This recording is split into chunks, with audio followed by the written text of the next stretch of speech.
નમસ્કાર વિદ્યાર્થી મિત્રો, ઓક્સફર્ડ સ્કૂલ ઓફ સાયન્સના કોમર્સ ડિપાર્ટમેન્ટમાં આપ સર્વનું હાર્દિક સ્વાગત છે. આજે આપણે એસપીસીસી વિષયના વિભાગ પહેલો સીસી એટલે કે કોમર્શિયલ કોરેસ્પોન્ડન્સ વાણિજ્ય પત્ર વ્યવહાર જે આપણો ભાગ છે એની અંદર ચેપ્ટર પહેલું એની શરૂઆત કરવા જઈ રહ્યા છીએ. ચેપ્ટર પહેલાનું નામ છે માહિતી સંચારનો અર્થ અને તેની પદ્ધતિ. હવે જો આપણે વાત કરીએ તો આપણે ગયા લેક્ચરની અંદર જોઈ ગયા કે આપણો જે વિષય છે એ બે ભાગની અંદર વહેંચાયેલો છે, એસપી અને સીસી, સેક્રેટરીયલ પ્રેક્ટિસ અને કોમર્શિયલ કોરેસ્પોન્ડન્સ. આમ જોઈએ ને તો બંને અલગ વિષય છે અને આમ જોઈએ તો એક પુસ્તકની અંદર આપણે એને ભણવાના છે, એટલે બંનેને ધ્યાનમાં રાખી અને આપણે વાત કરવાની છે. સીસીની અંદર માહિતી સંચારનો અર્થ અને એની પદ્ધતિ વિશે આપણે જોવા જઈ રહ્યા છીએ. ત્યારે માહિતી સંચાર એટલે શું, એમાંય સર્વપ્રથમ માહિતી એટલે શું? માહિતી એટલે કે મનુષ્ય સામાજિક પ્રાણી છે. સમાજમાં રહેતો વ્યક્તિ, એને રોજ નીત નવા વિચારો આવે, રોજ એને કેટલાય પ્રકારના ખ્યાલ આવતા હોય, એને માહિતી કહેવામાં આવે છે.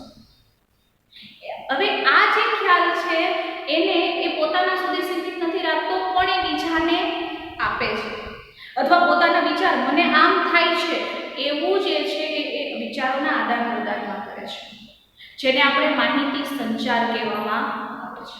માહિતી સંચારનો જો તમે અર્થ લો, માહિતી એટલે સંદેશો અથવા તો વિચાર જેને આપણે કહીએ છીએ, પણ માહિતી સંચાર એટલે કે માહિતીની આપ-લે કરવી, વિચારોનું આદાન પ્રદાન કરવું, એને કહેવાય છે માહિતી સંચાર. એટલે સાદી ભાષામાં જ્યારે કોઈ વિચારની આપ-લે થાય એટલે મનુષ્ય પોતાને કંઈ પણ વસ્તુનો વિચાર આવે એટલે તરત એ બીજાને રજૂઆત કરે છે. પશુ પક્ષી હોય ને તો એ પણ પોતાની ભાષામાં બીજાને સમજાવવાના પ્રયત્નો કરતા હોય છે. એટલે મનુષ્ય જે છે એ પણ પોતાની માહિતીની આપ-લે કરે છે, જેને માહિતી સંચાર કહેવામાં આવે છે. માહિતી સંચાર છે આખી પ્રક્રિયા છે. સાદી ભાષામાં માહિતી સંચાર એટલે માહિતીની આપ-લે કરવી, પણ આ એની વ્યાખ્યા નથી. માહિતીની આપ-લે, માહિતી સંચાર જે છે એમાં માહિતીની આપ-લે કરવામાં આવે છે, પરંતુ એની વ્યાખ્યા મુજબ માહિતી સંચાર એટલે વિશિષ્ટ શૈલી,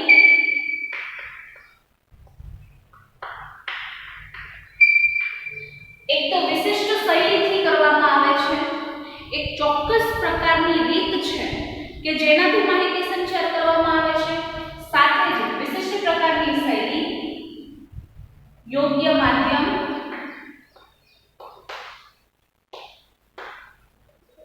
અને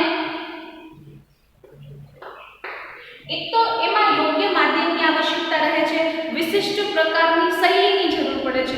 એવું નથી કે માહિતી સંચાર જે છે એ ક્યાંક ને ક્યાંક તમે કોઈ પણ રીતે અથવા તો આપણને ધંધાની અંદર કોઈ પણ વિચાર આવે છે અથવા તો કોઈ પ્રશ્ન છે તો એને કોઈ પણ પ્રકારના માધ્યમ વિના અથવા તો શૈલી વિના એની રજૂઆત થાય. સાથે જ વિશિષ્ટ પ્રકારની શૈલી છે, યોગ્ય માધ્યમ અને યોગ્ય કૌશલ્ય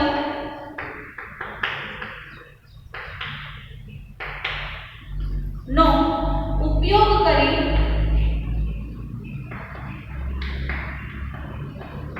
માહિતીની આપ-લે કરવી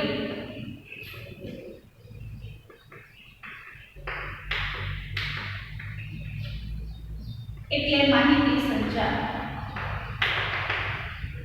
માહિતી સંચારના ત્રણ શબ્દો જોયા આપણે, એક તો વિશિષ્ટ પ્રકારની શૈલી, યોગ્ય માધ્યમ અને યોગ્ય કૌશલ્ય.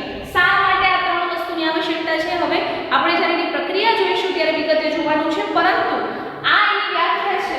સાદી ભાષામાં તમને પૂછાય કે માહિતીની આપ-લે કરવી એટલે શું, તો તો માહિતી સંચાર અને વિશિષ્ટ પ્રકારની શૈલી માધ્યમ અને યોગ્ય કૌશલ્યનો ઉપયોગ કરી માહિતીની આપ-લે કરવી એટલે માહિતી સંચાર એવો એની વ્યાખ્યા થાય છે.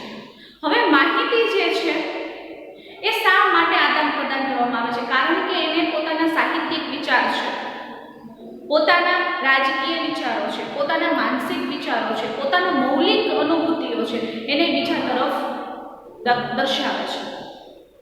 આપણે ડૉક્ટર પાસે જઈએ એટલે આપણે ડૉક્ટરને કહીએ છીએ કે ડૉક્ટર મને આમ થાય છે, તો એ પણ માહિતીની આપ-લે છે. એટલે ડૉક્ટર એના દ્વારા આપણને યોગ્ય નિદાન કરી અને દવાઓ આપે છે, તો એ પણ માહિતીની આપ-લે થઈ. ભૂખ લાગે ત્યારે નાનો બાળક છે એને બોલતા નથી આવડતું એટલે રડે છે, તો એ પણ માહિતી સંચાર છે, એનો ઉપયોગ કરે છે. તો આ બધી વસ્તુઓ જે છે એ માહિતી સંચારમાં અગત્યનો ભાગ ભજવે છે. માહિતી સંચારની વાત કરવામાં આવે તો માહિતી સંચાર પહેલા એક શબ્દ હતો જે છે કોમ્યુનિકેટ.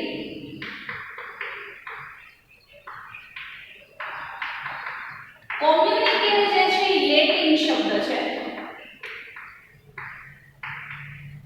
આ પ્રશ્ન કદાચ એક વારમાં પૂછાઈ શકે કે કોમ્યુનિકેટ કેવો શબ્દ છે? તો કોમ્યુનિકેટ છે એ લેટિન શબ્દ છે જેના ઉપરથી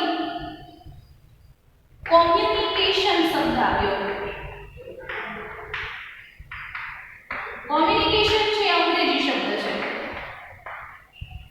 જેનો અર્થ થાય છે ટુ શેર, ટુ પાર્ટિસિપેટ,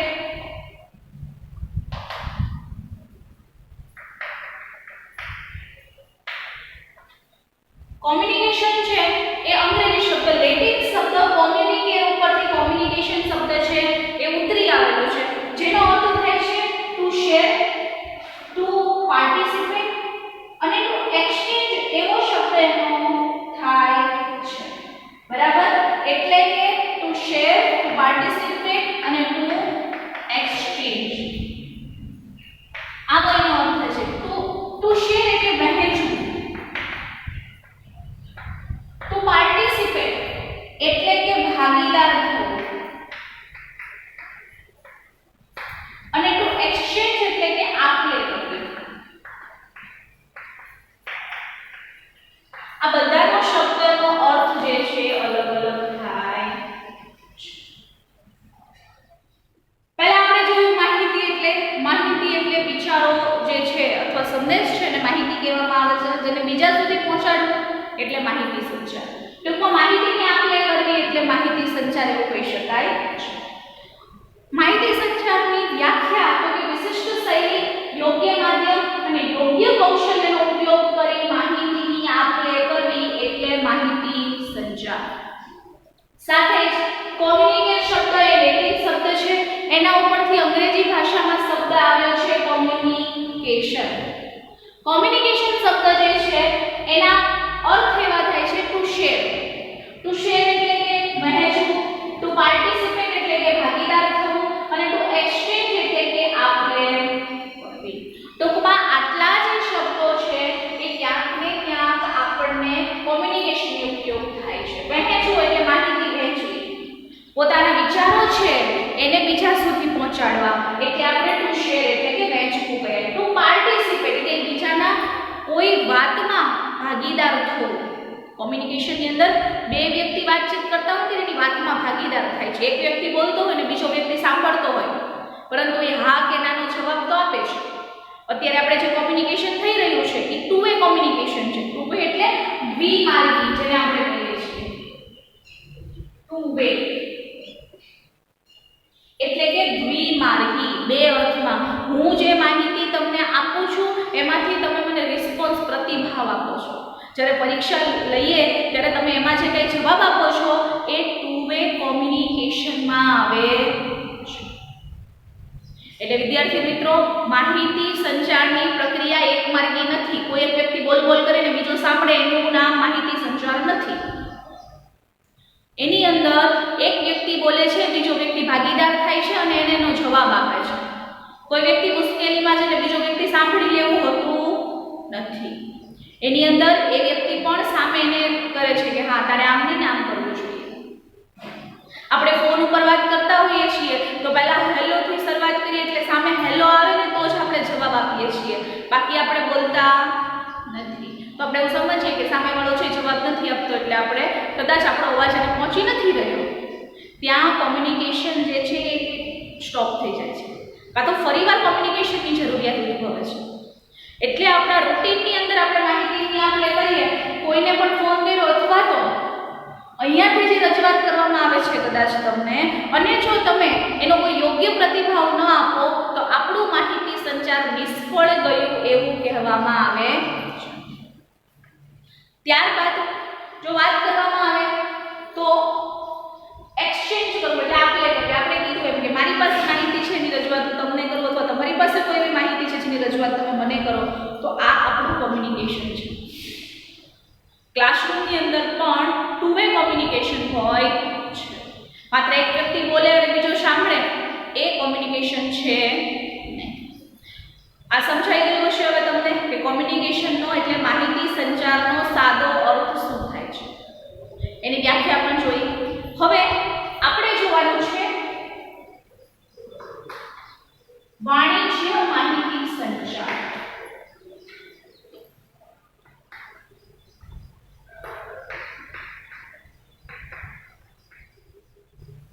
વાણિજ્ય માહિતી સંચાર ની વ્યાખ્યા એકાદ માર્કમાં પૂછાતી હોય છે.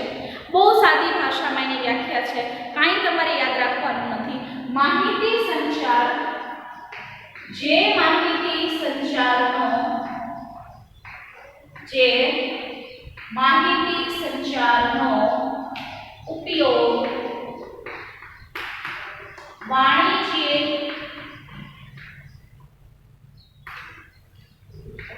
હેતુ માટે કરવામાં આવે છે જેને વાણિજ્ય માહિતી સંચાર કહેવામાં આવે છે.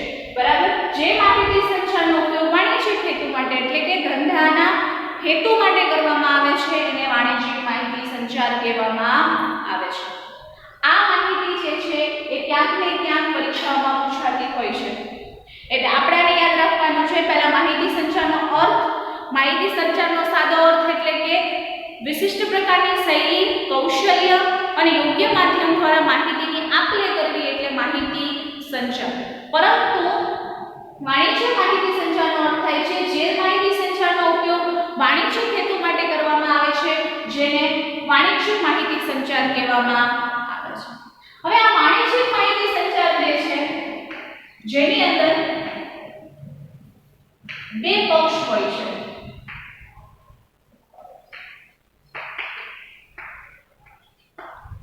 આપણે જ્યારે ધંધાની વાત કરતા હોય ત્યારે બે પક્ષ હોય, ધંધો બે જ પક્ષથી થાય.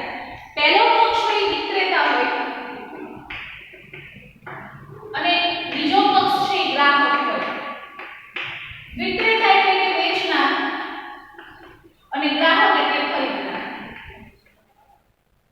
આ તમારે શબ્દ યાદ રાખવાનો. વિક્રેતાનો અર્થ થાય છે વેચનાર, જે વેચે છે, જે દુકાનદાર છે ને આપણે વેચનાર કહીએ છીએ. ત્યારે ગ્રાહક છે એ ખરીદનાર હોય છે. આ બે પક્ષની વચ્ચે માહિતીની આપ-લે કરવા માટે આ માહિતી સંચારનો ઉપયોગ કરવામાં આવે છે. હવે તો અત્યારે બધું ટેલિફોનિક થઈ ગયું છે, કોઈ પણ પ્રશ્ન હોય તો સીધા ટેલિફોનથી જ વાતચીત કરતા હોઈએ છીએ. પણ જ્યારે ટેલિફોનનો પણ સમય નહોતો એ વખતે પત્રો જે છે એટલે કે પત્ર વ્યવહાર દ્વારા માહિતીની આપ-લે કરવામાં આવતી. અને હાલની તારીખમાં પણ આપણે મેલ કરીએ છીએ. મેલ છે પત્ર વ્યવહારનું એક અપડેટ વર્ઝન જ કહી શકાય, કારણ કે એમાં પત્ર જ લખવામાં આવે છે પણ એ કાગળના રૂપમાં નથી હોતો. એને આપણે શું કરીએ છીએ? મોબાઈલથી સેન્ડ કરી દઈએ છીએ. પત્રો છે એ મૌખિક કરતા અસરકારક કઈ રીતે કહી શકાય? તો કે પત્રો છે ને એ પુરાવા છે, એ પુરાવા તરીકે અથવા દસ્તાવેજ તરીકે કામ આવે છે. એટલે મોટા ભાગે જ્યારે કોઈ વસ્તુની જરૂર પડે છે અથવા તો ગમે ત્યારે ભવિષ્યમાં કોઈ પુરાવા કે દસ્તાવેજ તરીકેની જરૂર પડે છે ને ત્યારે પત્રો છે ને સાબિતી પૂરે છે. એટલે ધંધાની અંદર પત્રોનું આગવું મહત્વ છે. આપણે આજે કોમર્શિયલ કોરેસ્પોન્ડન્સ જે ભણી રહ્યા છીએ સીસી, વાણિજ્ય પત્ર વ્યવહાર, એ વાણિજ્ય પત્ર વ્યવહારની અંદરનો આ પ્રથમ પગથિયું એટલે માહિતી સંચાર. પત્ર વ્યવહાર શા માટે ઉપયોગી છે? તો પત્ર વ્યવહાર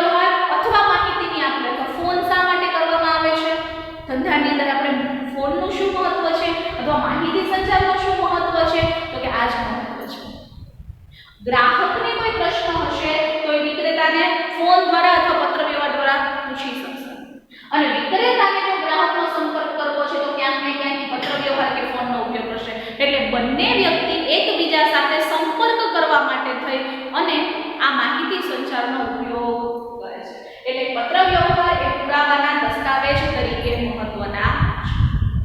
હવે આપણે જોઈએ તો માહિતી સંચારના એની પ્રક્રિયા જોવાની છે.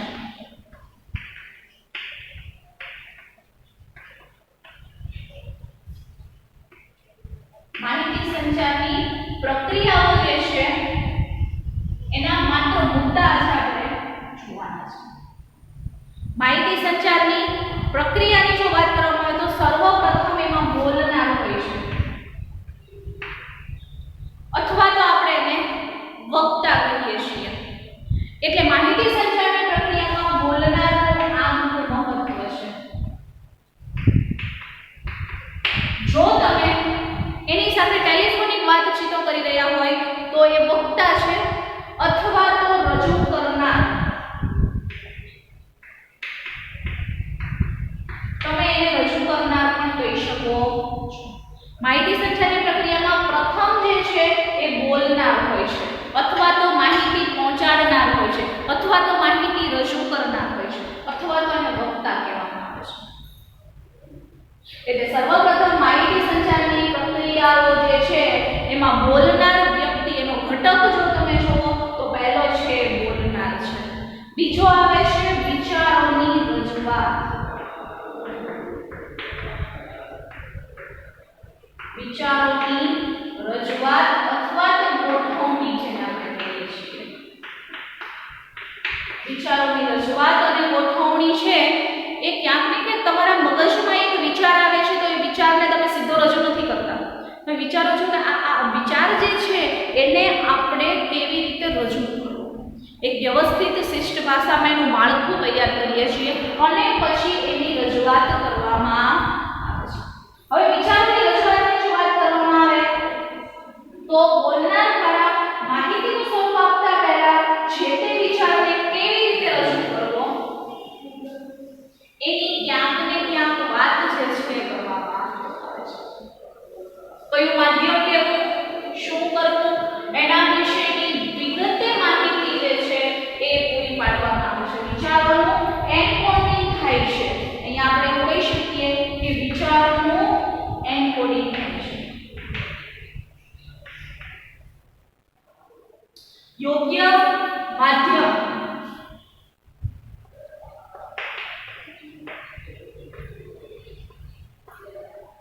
ભાષા, કૌશલ્ય ની પસંદગી થાય છે. વિચારો, તમે તમારા વિચારો આવે છે એની તમે રજૂઆત કેવી રીતે કરો છો ને એ મહત્વનું છે. એની રજૂઆત તમે કેટલી ધારદાર કરો છો ને એ મહત્વનું છે. કોઈ વ્યક્તિને વિચાર આવે છે, આજે આપણે ગુજરાતી છીએ અને આપણે કર્ણાટકમાં ગયા છીએ અને આપણને આપણા વિચાર રજૂ કરવાનું કહેવામાં આવે છે અને સામે બધા જ કર્ણાટકની ભાષા મલયાલમ અથવા કન્નડ જાણે છે, તો આપણે જ્યારે બોલવા ઊભા થઈએ છીએ ત્યારે આપણે ગુજરાતીમાં બોલશું તો એને કાંઈ સમજાવવાનું નથી. હા, સામે ગુજરાતી સમાજ હોય તો પ્રશ્ન જ નથી, પરંતુ એની ભાષા નથી. ત્યારે તમારે તમારા વિચારોની ગોઠવણ કરવી પડે કે મારે આ કે કઈ એવી ભાષા છે કે જે સર્વસ્વીકૃત છે. હિન્દી છે આપણી રાષ્ટ્રભાષા છે, ત્યારે આપણે આપણી માતૃભાષાના બદલે રાષ્ટ્રભાષાનો ઉપયોગ કરવો જોઈએ જેથી સામેવાળો વ્યક્તિ સમજી શકે. એ વાત છે ને એ પણ માહિતી સંચારને સ્પર્શે છે. તમે તમારા વિચાર રજૂ કરો છો પણ કેવી રીતે કરો છો ને એ મહત્વના છે. તમે 100% સંપૂર્ણ તમે સાચા છો, છતાં તમારે માહિતી સંચારમાં ક્યાંક ને ક્યાંક ઘણા બધા વિશિષ્ટ પ્રકારની શૈલી અને કૌશલ્યનો ઉપયોગ કરવો જ પડે છે. આપણે કોઈ આપણા વિચારો લઈને જઈએ છીએ અને માધ્યમની જ્યારે પસંદગી કરવામાં આવે છે, આગળ આપણે જોવાના છીએ કે માધ્યમની પસંદગી કેવી રીતે કરવી. પણ અહીંયા આપણે જો વિચારની ગોઠવણીની વાત કરીએ તો યોગ્ય માધ્યમ, ભાષા, કૌશલ્યની પસંદગી કરવાની છે અને પછી એ વિચારોની રજૂઆત અથવા ગોઠવણી કરવાની છે. ત્યારબાદ જો મુદ્દો જોવામાં આવે તો મુદ્દો છે માધ્યમ અથવા પેલા તો આવશે આપણે સંદેશો. જ્યારે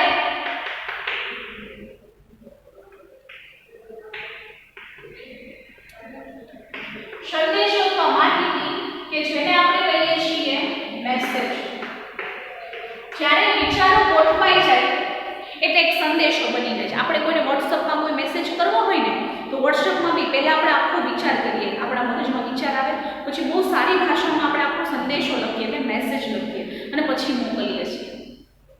બસ એવી જ રીતે અહીંયા પણ પહેલા બોલનાર અથવા વક્તા અથવા રજૂ કરનાર જે છે સેન્ડર છે એના મનમાં કદાચ પત્ર હોય તો પણ ભલે અથવા માહિતીની આપ લે કરવાની હોય તો પણ ભલે એ પોતાના વિચારોની પહેલા બોલનાર હોય, પછી એ રજૂઆત કરે, રજૂઆત કર્યા પછી એ વ્યક્તિ છે સંદેશાની માહિતીની આપ લે કરે છે.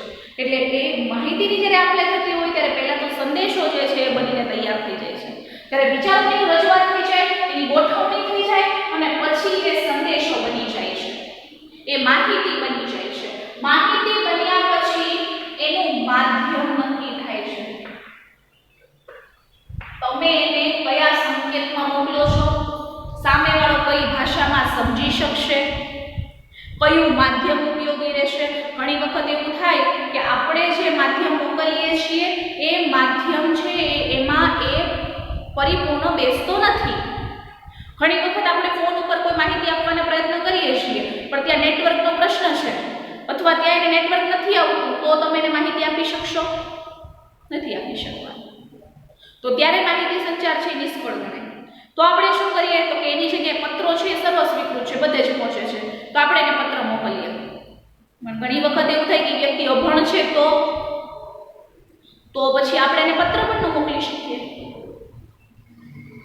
પત્ર લખ્યા પછી ઘણી વખત એવું થાય કે વ્યક્તિ અભણ પણ બીજા વ્યક્તિ તો ભણેલા હોય ને એટલે પત્ર વ્યવહાર દ્વારા તમે એની માહિતી પહોંચાડી શકો છો. ઘણી વખત એવું થાય છે કે આપણે એની પાસે મોબાઈલ છે અથવા પત્ર વ્યવહાર પણ બહુ સારી રીતે કરી શકે છે, ભણેલો વ્યક્તિ છે પણ એની ભાષાના આપણી ભાષામાં ફેરફાર હોય તો માહિતીની આપલે જે છે એમાં માધ્યમની પસંદગી કરવી પડે છે. ઘણી વખત જે તે વ્યક્તિ હોય એમાં સંકેતોની અને ચિહ્નોનો પણ ઉપયોગ કરવામાં આવે છે. એટલે માહિતી સંચાર જે છે એમાં ક્યાંક ને ક્યાંક વિશિષ્ટ શૈલી અને કૌશલ્યનો આ રીતે ઉપયોગ કરવામાં આવે છે. જો આપણે જોઈએ તો માધ્યમ પછીનો બીજો કોઈ હોય તો એ છે સંદેશાની પ્રાપ્તિ.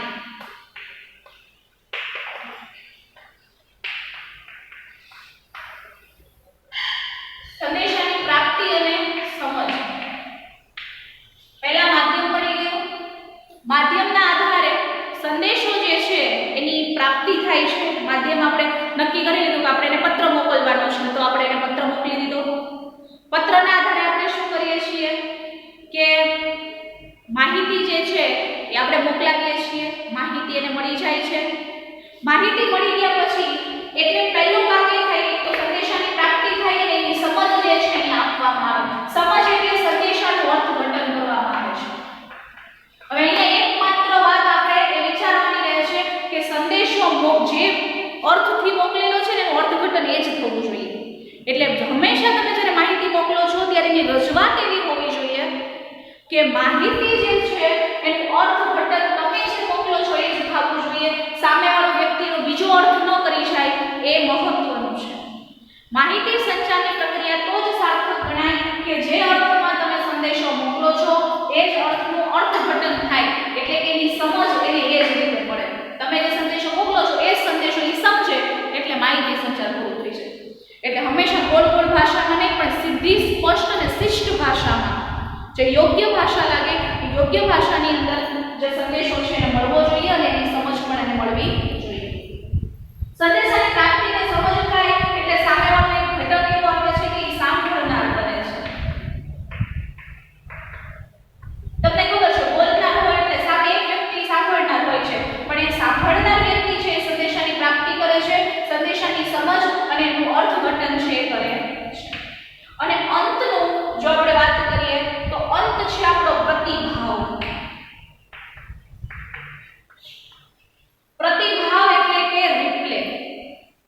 સામેવાળો વ્યક્તિ એક વ્યક્તિ છે એ માહિતી આપે છે, એ માહિતી અહીંયા સાંભળનાર સુધી મળી જાય ત્યાં સુધી વિચારોની ગોઠવણ થાય, રજૂઆત થાય, સંદેશો બને, એનું માધ્યમ નક્કી થાય, માધ્યમથી મોકલાય, સંદેશાની પ્રાપ્તિ થાય, સંદેશાની પ્રાપ્તિ થયા પછી એની સમજ થાય, સમજ મળ્યા પછી વ્યક્તિ છે એ સાંભળનાર બને છે અને એ સાંભળનાર વ્યક્તિ એમાંથી પોતાનો પ્રતિભાવ અને જો અહીંયા પ્રતિભાવ એટલે કોઈ માહિતીનો રિસ્પોન્સ ન મળે તો માહિતી સંચાર નિષ્ફળ ગયું ગણાય, અને અથવા આંશિક અથવા પૂર્ણ રીતે જો એ નિષ્ફળ જાય તો માહિતી સંચારની પ્રક્રિયા ફરીથી એટલે કે આ બોલનારથી એની શરૂઆત થાય અને સાંભળનાર સુધીની આખી પ્રક્રિયા જે છે તે રિપીટ કરવામાં આવે છે.